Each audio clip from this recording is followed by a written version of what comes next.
मेरा नाम यासिर है और मेरी उम्र 24 साल है। मैं शहर की मुख्तलिफ गलियों से गुजरता हुआ अपनी मतलूबा जगह पर जा पहुंचा। ये जगह इतनी दूर तो थी नहीं, मगर फिर भी मुझे शक था कि हो सकता है किसी की नज़र मुझ पर हो या कोई मेरा पीछा तो नहीं कर रहा। बस यही वजह थी कि मैं मुख्तलिफ गलियों से गुजरता हुआ अपनी मतलूबा जगह पर पहुंचा था। मैं मुतमईन था अगर मेरा पीछा किया भी गया हो तो पीछा करने वाला भटक चुका होगा। मैंने दरवाजे पर दस्तक दी। मेरी तवक्को के ऐन मुताबिक अपने पीले दांतों की नुमाइश करवाते हुए बूढ़े चचा ने दरवाजा खोला और मैंने 500 का नोट इसके हाथों में थमाते हुए यास्मीन का पूछा। बूढ़े ने ऊपर की जानिब इशारा करते हुए कहा, जनाब एकदम ताज़ा माल आया है, रात ही को लाहौर से। मैंने मुस्कुराते हुए इसे देखा और सिलियों की जानिब बढ़ गया। आवाजें बरामदे से आ रही थी। मैं समझ गया कि यास्मीन अपनी हूर परियों के साथ डेरा लगाए बरामदे में ही मौजूद है।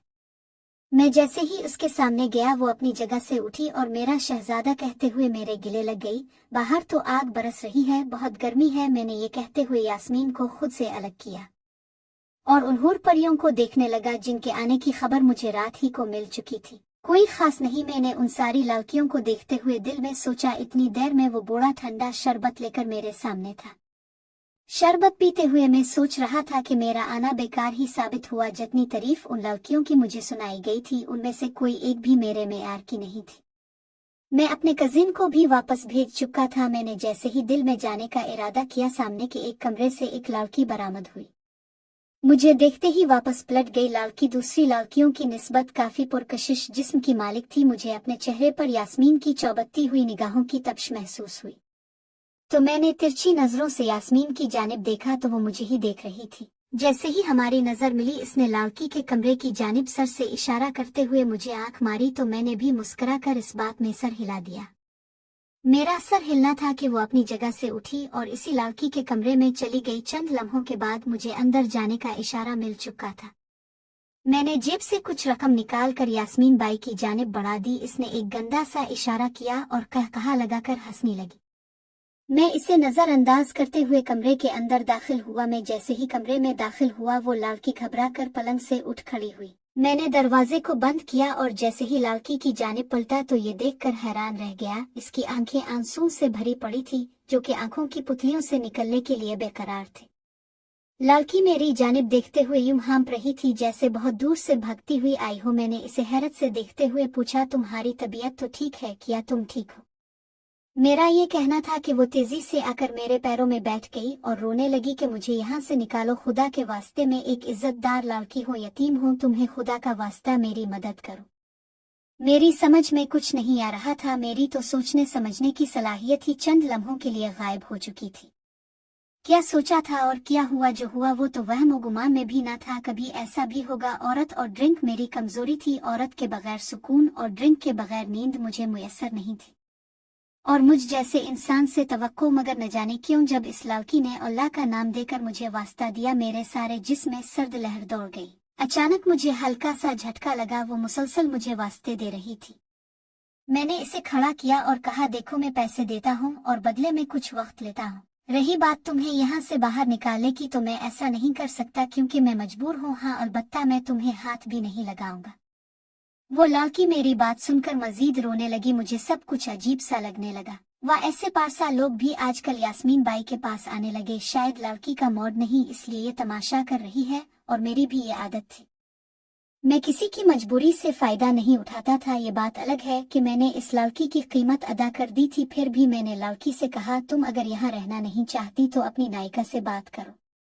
ये बात कहकर मैं जाने के लिए जैसे ही दरवाजे की जानिब पलटा लड़की ने पीछे से मेरा बाजू पकड़ लिया और रोते हुए कहने लगी, तुम्हें तुम्हारी माँ के पैरों की जन्नत की कसम, मेरी मदद करो। मेरा दिमाग घूम कर रह गया।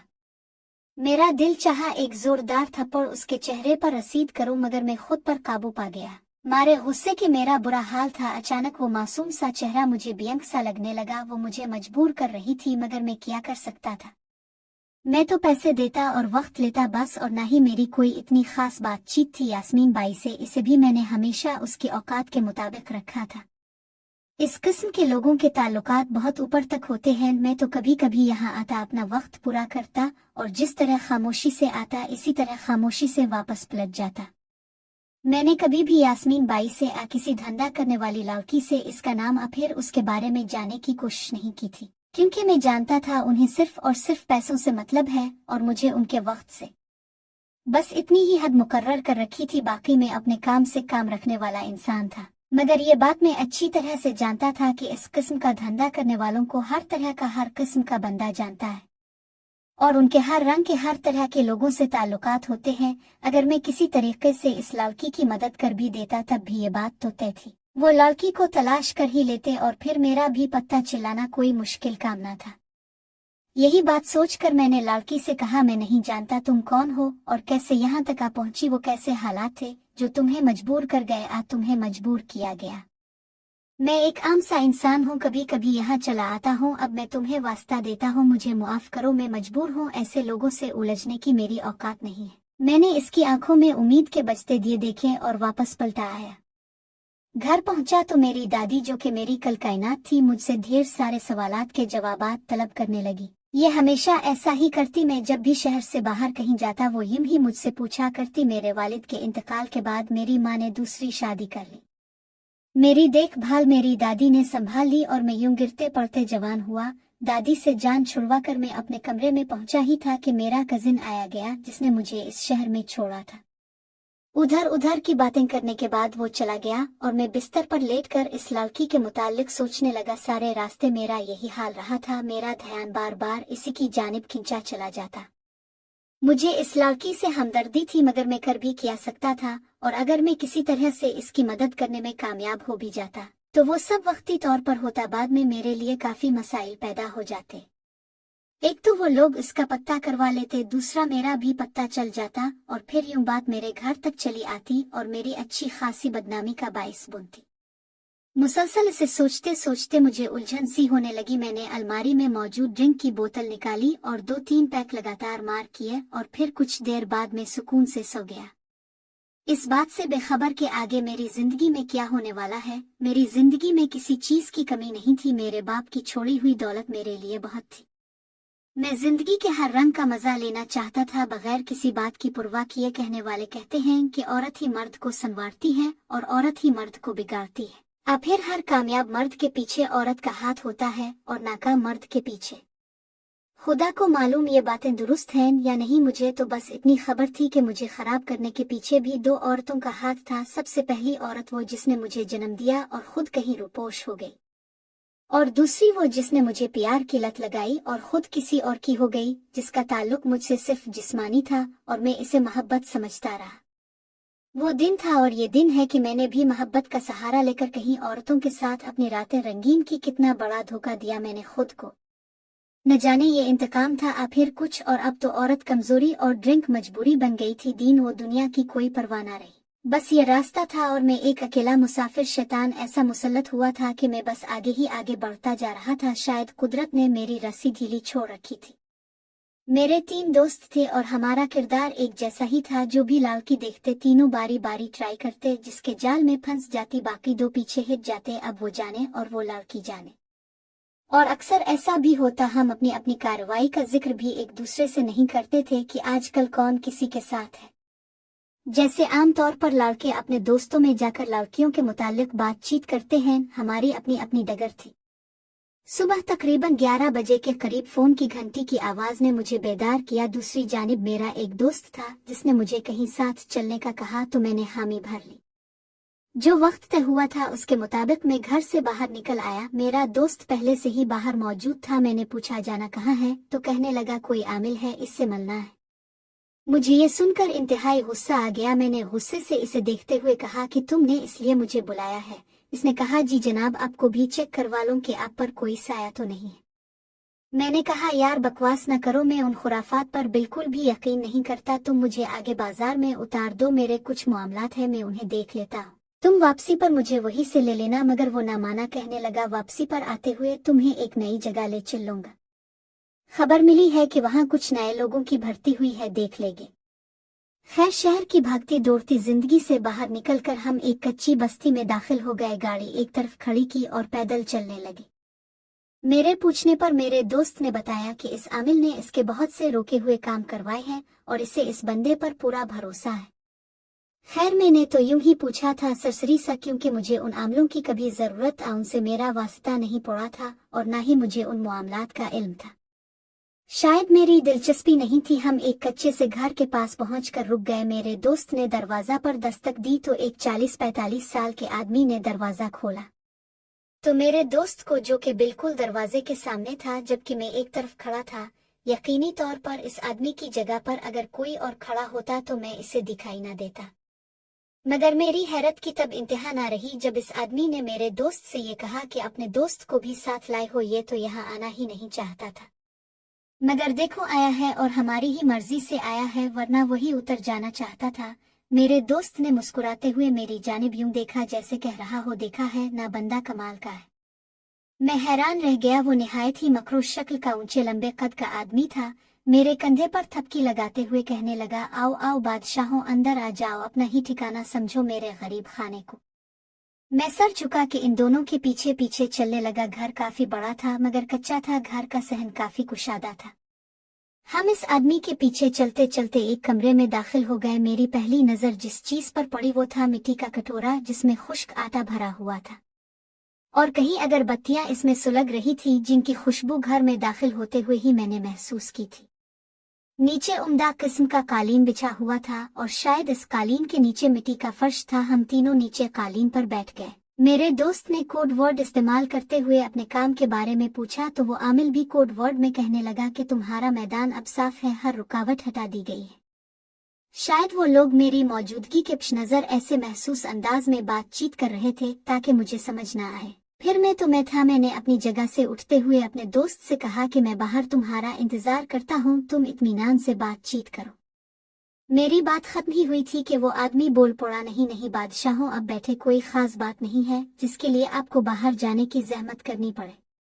पता नहीं क्यों मैं फिर अपनी जगह पर बैठ गया जबकि मेरा इरादा बाहर जाने का था। मेरे दोस्त ने अपनी जेब से कुछ निकालकर इस आदमी को दिया जो कि एक काले रंग के कपड़े में लिपटा हुआ था। अब इसके अंदर क्या था खुदा को मालूम। इस आदमी ने इसे मेरी शाम कहते हुए मेरे दोस्त के हाथों से वसूल किया और फिर मेरे दोस्त को उठते हुए कहने लगा, मेरे साथ आओ जरा, और फिर जाते जाते रुक कर मुझे देखते हुए कहने लगा, बादशाहों बुरा मत मनाना, बच्चे को कुछ देखना है। मैंने कोई बात ना की और अपनी जगह पर बैठा रहा। वो दोनों बाहर चले गए और मैं कमरे का जायजा लेने लगा। कच्ची दीवारों पर काले रंग का कपड़ा लटक रहा था। ऊपर छत पर जगह जगह मकरोहे ने जाले बना रखे थे। छोटी मोटी लकड़ियों से कमरे की छत बनी हुई थी, सवाए कालीन की ये कमरा बाकी सामान से महरूम था। मैं सोचने लगा, आखिर मेरे दोस्त के वो कौन से मसाइल हैं जिनका हल ये शख्स करता है। खैर मुझे कोई सरोकार नहीं। ये जगह मुझे काफी अजीब सी लगी। जब काफी देर और गुजर गई तो मुझे उलझन सी होने लगी, दिल में घबराहट सी होने लगी और मैं अपनी जगह से उठकर कमरे से बाहर आ गया। बाहर आते ही जो मंजर मैंने देखा, हैरत से मेरी आंखें बाहर निकल आई। मेरा दोस्त और वो आदमी एक सफेद रंग के दायरे में बैठे थे और दायरे में काफी सारी छुरियां पेवस्त थी जो कि दायरे के ऊपर अपने आप ही घूम रही थी। जिस जगह वो लोग बैठे थे ठीक इस जगह से 10 कदम की दूरी पर एक दरख्त था जिससे एक सिया बरामद हुआ काले रंग का। वो काला साया देखकर मेरी हैरत में गौताजन आंखें दहशत से बाहर आ गई। मेरी टंगों में जान बाकी ना रही और मैं नीचे बैठ गया। वो साया इस सफेद रंग के दायरे से बाहर ही खड़ा रहा। कभी वो बिल्कुल इंसानी साए जैसा हो जाता, कभी धुएं की सूरत में ढल जाता। मेरे लिए ये सब बिल्कुल नया था और निहायत ही खौफजदा कर देने वाला। मैं नीचे तो बैठ गया था मगर मेरा जिस्म बिल्कुल सुन्न होकर रह गया था। यूं लगता था जैसे मेरे सारे जिस्म पर चौनकियां भाग दौड़ कर रही हूं। मैं ये सब महसूस कर रहा था। फिर क्या देखता हूं कि इस आदमी ने वो कपड़ा जो कि मेरे दोस्त ने इसे दिया था, जिसमें कुछ लिपटा हुआ था, वो अपनी जेब से निकाला और जब कपड़े खोला गया तो कपड़े के अंदर से एक चमकता हुआ खंजर बरामद हुआ। सूरज की तेज रोशनी में इसकी चमक से साफ तौर पर वाज़ेह था वो निहायत ही तेज धार और बिल्कुल नया खंजर है जो पहले इस्तेमाल नहीं किया गया। वो आदमी मुसलसल कुछ पढ़कर खंजर पर फूंक मारता। जब वो ऐसा करता तो वो काला साया इस गोल दायरे के गिर्द एक चक्कर लगाता और फिर अपनी जगह पर वापस आकर रुक जाता। ये सब देखकर मेरी हालत खराब से खराब तर होती जा रही थी। मुझे यूं महसूस होता कि जैसे मेरे जिस्म से मेरी रूह आहिस्ता आहिस्ता निकलती जा रही है। मेरे कदम जैसे बहुत वजनदार हो गए हों। फिर इस आदमी ने अपना खंजर वाला हाथ फिजा में बुलंद किया और एक नारा लगाया जो मेरी समझ से बाहर था। जैसे ही इसने वो नारा लगाया, खंजर खून आलूद हो गया। सख्त तरीन गर्मी के बावजूद मेरा सारा जिस्म सर्दी से कांपने लगा, यहाँ तक कि मेरे ऊपर के दांत नीचे वाले दांतों से बार बार टकराने लगे, जिनके टकराने की आवाज बाकायदा वाज़े तौर पर मैं सुन रहा था। मैंने ऊपर उठने की कोशिश की मगर नाकाम रहा। डर और खौफ की वजह से मेरी तो हालत ही बदल गई। मैं शायद बुत बन चुका था, जो कि देख और सब समझ तो रहा था मगर हरकत करने से कासिर था। इस आदमी ने फिर नारा लगाया और इस बार अपने दोनों हाथ को फिजा में बुलंद किया। उसके एक हाथ में वो खंजर था जो मेरा दोस्त काले कपड़े में लपेटकर अपने साथ लाया था। इस आदमी ने कुछ पढ़ा और फिर जो मैंने देखा वो नाकाबिले यकीन था। इसने अपने दोनों हाथ नीचे कर लिए मगर वो खंजर हुआ में ही मुअल्लक रहा। ये सब कुछ मैं अपनी जीती जागती आंखों से देखा रहा था। फिर वो आदमी खड़ा हो गया और अपने दोनों हाथों को जोड़कर खंजर के नीचे यूं रखने लगा जैसे हम किसी पानी वाले नल के नीचे अपने हाथों का प्याला बनाकर पानी पीते हैं। बिल्कुल वैसे ही इस आदमी ने किया और कुछ पड़ने लगा। अचानक खंजर से खून टपककर इस आदमी के हाथों के प्याले में गिरने लगा। खंजर से अच्छा खासा खून निकल जाने के बाद इस आदमी ने कुछ पढ़कर अपने हाथों के प्याले में जमा शुदा खून पर फूंक मारी और इस खून को ऊपर फिजा में उछल दिया। खून 1.5-2 फुट फिजा में बुलंद हुआ होगा और फिर गायब हो गया। खून जैसे ही गायब हुआ, इस आदमी ने एक जोरदार कहकहा लगाया और सफेद रंग के इस दायरे में जिसके अंदर वो आदमी और मेरा दोस्त मौजूद थे, इस दायरे पर उंगली रखकर घुमाने लगा और साथ साथ कुछ बढ़ता जाता। जहां जहां वो अपनी उंगली घुमाता वहां वहां से वो सफेद रंग खत्म हो जाता। जब वो अपना काम मुकम्मल कर चुका तो इसने मेरे दोस्त के कंधे पर थपकी लगाई तो मेरा दोस्त जल्दी से खड़ा हो गया, जो कि अपनी आंखें बंद किए बैठा था। वो दायरा मुकम्मल तौर पर गायब हो चुका था, उसके साथ वो साया भी। मैंने सब कुछ अपनी आंखों से देखा था। मेरी हालत अब भी वैसी की वैसी ही थी। वो आदमी मेरे दोस्त से कहने लगा, बादशाहों जाओ और अपने दोस्त को भी निकालो हिसार से बाहर। मेरे कानों में इस आदमी की आवाज पड़ी तो मैं तो पहले ही हैरत के समंदर में उताहजन था और गहराइयों में चला गया। इसे कैसे मालूम हुआ? मेरा दोस्त मुझे आवाज देकर बुलाने लगा। मैं सुन रहा था और देख भी रहा था मगर हरकत नहीं कर पा रहा था। मेरे दोस्त की बात सुनकर वो आदमी जोर से हंसने लगा और मेरे दोस्त को कहने लगा, तुम खुद इसे पकड़कर उठा लाओ, वो खुद नहीं उठ सकेगा। अगर तुमने ऐसा नहीं किया तो वो सारी उम्र यूं ही बैठा रहेगा। मैं सुन रहा था। मेरे दोस्त ने हैरत से इस आदमी की जानिब देखा और मेरी जानिब चल दिया। मैं जिस कमरे में बैठा था, इस कमरे से बाहर की जानिब बाईं तरफ ये लोग थे और दाईं जानिब में बुत बना बैठा था। हम लोगों के बीच में कोई 60 कदम का फासला था। मेरे दोस्त ने मुझे मेरे दोनों बाजुओं से पकड़कर ऊपर उठाया तो हैरत अंगेज तौर पर मेरे जिस्म की सारी तवानाई बहाल हो गई। मैं हरकत कर सकता था। मुझे अनजानी सी खुशी का एहसास हुआ जैसे किसी अपाहज को मुकम्मल ठीक होने पर हो। वो आदमी कहने लगा, मैं मुआफी चाहता हूँ, तुम्हें बताना भूल गया कि तुम कमरे से बाहर हरगिज ना निकलना। जब तुम बाहर निकल आए तो इसी वक्त मैंने तुम्हारे अर्द गिर्द खसार खींच दिया था, वरना वो कलवा तो तुम्हें अपने साथ ले जाने पर बजिद था। कमबख्त ने तेरी भींत मांग ली थी, मुश्किल से काले बकरे की भींत कबूल की इसने। तो है ही ऐसा, जब मेरी नजर तुझ पर पड़ी थी किस्म काली की तो बहुत अच्छा लगा था मुझे। मैं तो होने वाला जो तमाशा था वो देख चुका था और अब इस मकरो किस्म के इंसान की बातों ने मुझे मजीद हैरत में मुब्तला कर दिया था कि मेरी बोलती ही बंद हो गई थी। मैं खामोश रहा। ये सब जो देखा और सुना था, मेरे जैसे इंसान के लिए ये सब कुछ नया और हैरान कुन था, जैसे अपनी आंखों से देखकर महसूस करके भी यकीन नहीं हो रहा था। ये जादू, जिन्नात, ये मंतर जंतर, सच कहता हूँ मेरा दूर दूर तक उन बातों से कभी वास्ता न था और उन सब खुराफात पर मेरा बिल्कुल भी यकीन न था। ना कभी सुना और ना ऐसा कुछ देखा था। ये तो रंग ही कुछ और था जो मेरी जिंदगी ने दिखाया मुझे। अचानक इस आदमी ने निहायत ही मोहब्बत भरे लहजे में मुझसे कहा, किया तुम खौफजदा हो? मैं बोलना चाहता था मगर पता नहीं क्यों मेरी आवाज ही ना निकली। मैंने नफी में सर हिलाया तो वो कहकहा लगाकर हंसने लगा। बहुत अच्छे भाई, तुम्हारा खौफ अभी दूर कर देते हैं। इसकी ये बात सुनकर मेरा दिल जोर जोर से धड़कने लगा। एक बार फिर खौफ ने मुझे आम घेरा। न जाने ये आदमी अब क्या करने वाला है मेरे साथ। इसी किस्म की सोचों ने मुझे घेर लिया। इस आदमी ने मेरे दिल पर हाथ रखा और कहने लगा, बादशाहों, तुम्हारे दिल से तो यूं मालूम होता है कि 4 टांगे लग चुकी है। मैं खौफजदा था और ये सब कुछ हैरान कुन था और खौफ व दहशत में मुब्तला कर देने की हद तक, बल्कि ये मेरा दिल जिगर ही था जो सब देखकर बर्दाश्त कर गया। वरना दिल की धड़कन जिस रफ्तार से भाग दौड़ कर रही थी, किसी भी लम्हा हमेशा के लिए रुक सकती थी। वो आदमी सही कह रहा था। मेरे दिल ने मेरे सीना में तूफान मचा रखा था। बहरहाल इस आदमी ने मेरे दिल के मकाम पर अपना हाथ रखा और कुछ पढ़कर फूंक मारी और कहने लगा, कुछ देर बाद सब मामूल पर होगा, डर मत। और हुआ भी यूं ही जैसा कि इस आदमी ने कहा था। मेरे दोस्त ने इस आदमी से इजाजत तलब की। वो आदमी कहने लगा, ठीक है, तुम लोग अब जाओ और अपनी गाड़ी तक पहुंचने से पहले पीछे पलटकर मत देखना।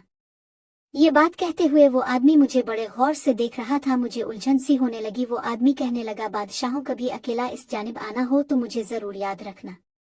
मैं एक नज़र उसके मकरो चेहरे पर डाली और बाहर जाने के लिए दरवाजे की जानिब पलट गया। हम दोनों दोस्त खामोशी से चलते चलते गाड़ी तक पहुंचे। ना मैंने कोई बात की और ना ही मेरे दोस्त ने। हम गाड़ी में सवार हो चुके थे। काफी देर बाद मेरे दोस्त ने मेरी जानिब देखते हुए कहा, तुमने वहां क्या देखा था? मैं खामोशी रहा। इसने फिर वही सवाल किया। मैंने मुख्तसर सा जवाब देते हुए कहा कि जो तुमने देखा था। वो हैरत से मुझे देखते हुए कहने लगा, मैंने कुछ नहीं देखा, मेरी आंखें बंद थी। अब हैरान होने की मेरी बारी थी। मैंने इसे देखते हुए कहा कि शाम को कहाँ, तुम्हारी तरफ आ मेरी तरफ। वो समझ चुका था कि मैं अभी इस मामले पर बातचीत नहीं करूंगा, इसीलिए कहने लगा, मेरी तरफ आ जाना। मैं सोचने लगा, अगर उसकी आंखें वाकई में बंद थी तो ये वो मंजर देख ही नहीं पाया जो मैंने देखे, और मुझे भी हैरत थी कि इसने कैसे वो मंजर देखकर बर्दाश्त किए होंगे। मगर वो तो देखने का ही इनकारी हो चुका था। उसका मतलब वाज़ेह था। सब कुछ जो मैंने देखा और देखकर इसे महसूस किया, बर्दाश्त किया, वो उन सब से अनजान था कि वहाँ क्या किया हुआ है।